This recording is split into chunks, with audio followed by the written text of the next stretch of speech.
Hello friends, मैं अनिल शर्मा एक बार पुनः आपका अपने YouTube चैनल पर हार्दिक स्वागत करता हूं। और आज हम मित्रों चर्चा करेंगे how to progress in job. नौकरी में आगे बढ़ना क्यों जरूरी है, प्रोग्रेस करना क्यों आवश्यक है। कल मुझसे एक सज्जन भी ये पूछ रहे थे कि जॉब में प्रोग्रेस करते रहना क्यों जरूरी है। तो इसके लिए मैं आपको बता दूं कि जॉब करने के लिए जब हम जाते हैं तो हमारा जो मासिक भुगतान होता है, जो हमें पेमेंट मिलती है, जो हमें सैलरी मिलती है, वो हमारी योग्यता के हिसाब से मिलती है, हमारे अनुभव के हिसाब से मिलती है। और जब हम अपने अंदर ज्यादा अनुभव ले लेते हैं और अपने आप को ज्यादा योग्य बनाते हैं, अपने अंदर ज्यादा स्किल्स डेवलपमेंट करते हैं, काम करने के बेहतर तरीके हम सीखते हैं, तो हमारा पेमेंट भी बढ़ता है, हमारी सैलरी भी बढ़ती है और इसको ही हम प्रोग्रेस कहते हैं। Now why progress is necessary in job. Job में प्रोग्रेस करना क्यों जरूरी है? क्योंकि हर दिन हमारे एक्सपेंसेस बढ़ते चले जाते हैं। जैसे जैसे समय बढ़ता है, परिवार के हर सदस्य बढ़ते हैं, बच्चे भी बढ़ते हैं, उनके खर्चे बढ़ते हैं और हमें बहुत सारी चीजें अपने जीवन में करनी होती है। तो उन सब चीजों के लिए जो अत्यंत आवश्यक चीज है वो है धन। धन की पूर्ति हम अपने जॉब से ही कर सकते हैं। और हम अगर अपने जॉब पर रुके रहे और हमने प्रगति नहीं की तो हमारा पेमेंट भी वही रहेगा और खर्चे बढ़ते चले जाएंगे, जो आगे चल करके हमको आर्थिक कठिनाई में डाल सकते हैं। इसलिए आर्थिक कठिनाई में हम न आए और हमारे बच्चे और सभी सदस्य खुश रहें, सबके सपने पूरे हो, इसके लिए हमें प्रोग्रेस करना बहुत जरूरी है।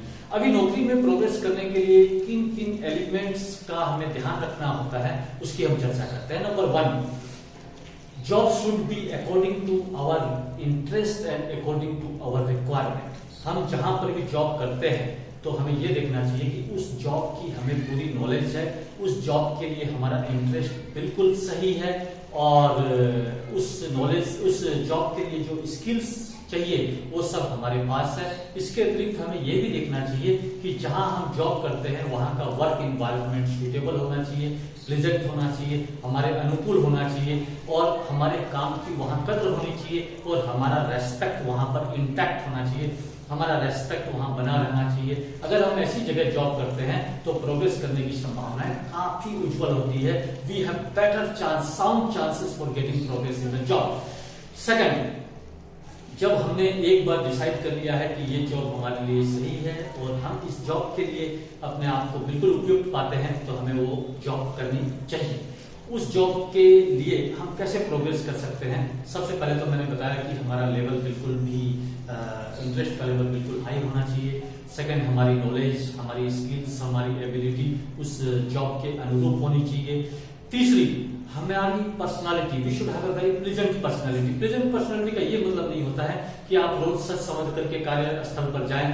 प्लेजेंट पर्सनालिटी का मतलब ये होता है आप देखने में बिल्कुल साफ सुथरे हो, बिल्कुल ही आकर्षक लगते हो, आपका व्यवहार आकर्षक हो, आपका बोलने का तरीका बहुत अच्छा होना चाहिए, आपका कम्युनिकेशन बहुत अच्छा होना चाहिए, अपने बॉस के साथ आप बिल्कुल शिष्टाचार पूर्ण तरीके से बात कर रहे हो, अपने सहकर्मियों के साथ आपका बर्ताव बिल्कुल ही मधुर है। इस प्रकार से आपके सारे कंटेंट, आपकी पर्सनालिटी के जो भी कंपोनेंट है वो सारे पॉजिटिव और अट्रैक्टिव होनी चाहिए। ये सारे पॉजिटिव कंपोनेंट आपकी पर्सनालिटी को अट्रैक्टिव बनाते हैं।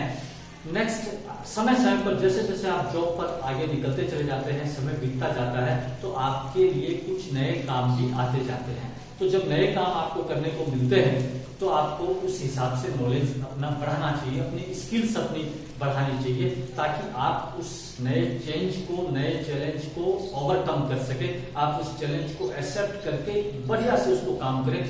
जब आप किसी चैलेंज को एक्सेप्ट करके उसको अच्छा से करने की कोशिश करेंगे तो डेफिनेटली आपकी स्किल बढ़ेगी, आप एक लेवल ऊपर ट्रैवल करेंगे। ठीक है। इसके अतिरिक्त हमें जॉब में एक बहुत ही जरूरी चीज का ध्यान रखना होता है, वो है हमारा regular attendance at our work and our good time management.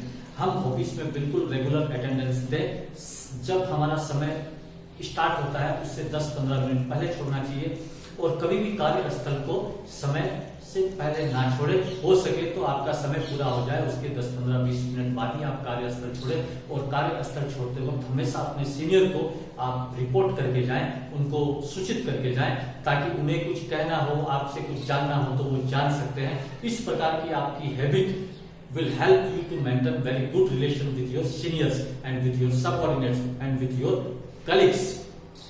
Next, आपका टाइम मैनेजमेंट जो है वो इतना अच्छा होना चाहिए कि जब भी आपको ऑफिस में कोई असाइनमेंट मिले आप उस असाइनमेंट को बिल्कुल टाइम पर कर सके। कहीं आपको ऑफिस के काम से जाना हो तो बिल्कुल टाइम पर आप वहां पहुंचे और टाइम से ही आप अपने कार्य को अच्छी तरीके से संपूर्ण करके आए। अगर आप ये हैबिट डेवलप करेंगे तो it will give a mileage to your job. आपके प्रोग्रेस करने का चांसेस बढ़ता है क्योंकि आप अपने मैनेजमेंट में एक लाइकेबल पर्सन बनते हैं, लोग आपको पसंद करना शुरू करते हैं। नेक्स्ट, ऑफिस में या फैक्ट्री में या कहीं भी आप काम करते हो, आपका बातचीत करने का तरीका बहुत ही सौहार्दपूर्ण और बहुत ही सौम्य होना चाहिए। आपकी भाषा बहुत ही उच्च कक्षा की होनी चाहिए। आपके वर्ड्स बहुत अच्छे होने चाहिए जो दूसरे को बिल्कुल स्पर्श कर जाए और बिल्कुल विनम्रता के साथ आप बातचीत कीजिए। और आपका व्यवहार भी उच्च कक्षा का होना चाहिए। जब आपका व्यवहार अच्छा होगा तो लोग आपको पसंद करेंगे, लोग आपकी मदद करेंगे, लोग आपसे बात करेंगे। अगर आप कहीं पर रुक जाते हैं तो दूसरे लोग सदैव तत्पर रहते हैं आपको वर्क करने के लिए। लेकिन ये कब होता है? जब आपकी भाषा, आपकी बोलचाल अच्छी है, आपका व्यवहार दूसरों के साथ अच्छा है, तो आप ये सारी चीजें सहजता से प्राप्त कर पाएंगे। नेक्स्ट पॉइंट, हमेशा ऑफिस में जब भी मीटिंग हो अपने कॉलीग्स के साथ, अपने सबऑर्डिनेट के साथ, अपने सीनियर के साथ, तो उस मीटिंग को पूरे अटेंशन के साथ अटेंड कीजिए। तो मीटिंग का एजेंडा जान करके आप अपनी तरफ से पूरी तैयारी कीजिए और मीटिंग में आप भाग लें। हो सके तो मीटिंग में आप अपनी तरफ से अपने वैल्यूएबल सजेशंस भी पुट करें ताकि मैनेजमेंट को आपके एक्सपीरियंस का, आपकी नॉलेज का लाभ मिल सके और मैनेजमेंट ये सोच सके कि आप बिल्कुल अपने काम में इंटरेस्ट ले रहे हैं। और मीटिंग के दौरान आपको जो भी इंस्ट्रक्शंस मिलते हैं for future course of action, for further course of action, आगे किस तरह से काम करना है, इसका अगर आपको इंस्ट्रक्शन मिलता है तो उसको बहुत ही रेस्पेक्टफुली एक्सेप्ट करें और उसको फॉलो करें। और पिछले काम का फीडबैक भी आप अपने मैनेजमेंट को दें ताकि वो उसमें करेक्शन करके या उसमें कुछ इंप्रूवमेंट करके आपको वापस दे दे। इस तरह से आपकी वर्किंग स्किल्स जो है वो बढ़ती चली जाएगी और आप जो है आगे बढ़ेंगे। आपकी रिपोर्टिंग हमेशा अच्छी होनी चाहिए। रिपोर्टिंग में आपके सजेशंस और आपके फीडबैक हमेशा ही आदरणीय होनी चाहिए, आपके मैनेजमेंट को पसंद आना चाहिए। एक और बात प्रोग्रेस करने के लिए ये बहुत जरूरी है, आपके सीनियर जो आपसे जस्ट इमीडिएटली ऊपर है वो किस तरीके से काम करते हैं, उनकी जॉब प्रोफाइल क्या है, उनके all the components of job profile क्या है वो आप जानिए। क्योंकि जब आपको मौका मिलेगा तो आप इमीडिएटली सीनियर पोस्ट ऑक्यूपाई करेंगे और तुरंत ही आप काम करना अच्छी तरीके से शुरू कर देंगे। इसलिए आप हमेशा अपने से ऊपर के व्यक्ति की जॉब प्रोफाइल को जानिए और वो किस तरीके से काम करते हैं उसको समझने की कोशिश कीजिए। नेक्स्ट, आप अपने हर काम को एक्सीलेंट वे में कीजिए, एक उत्कृष्ट तरीके से अपने काम को परिणाम तक पहुंचाइए। How to do work in an excellent way, ये मैं अपने पिछले वीडियो में बता चुका हूं, ठीक है। उसके बाद एक और चीज बहुत जरूरी है प्रोग्रेस करने के लिए, you should never mix your professional relation with the personal relation. Office के काम को घर पे न लाए, घर के काम को ऑफिस में न लाए। इस तरह से अगर आप इन दोनों को सेपरेट करेंगे तो बहुत सारे विवादों से बचे रहेंगे। इन सारी बातों का दोस्तों आप ध्यान से अमल कीजिए, आप डेफिनेटली अपनी प्रोग्रेस में आगे, अपने जॉब में आगे बढ़ेंगे। और जब एक बार आप आगे बढ़ते चले जाते हैं तो आप सर्वशक्तिमान ईश्वर का धन्यवाद दीजिए और दूसरे जरूरतमंद लोगों की भी आप मदद कीजिए। इसके साथ ही मैं अपनी बात समाप्त करता हूँ। धन्यवाद।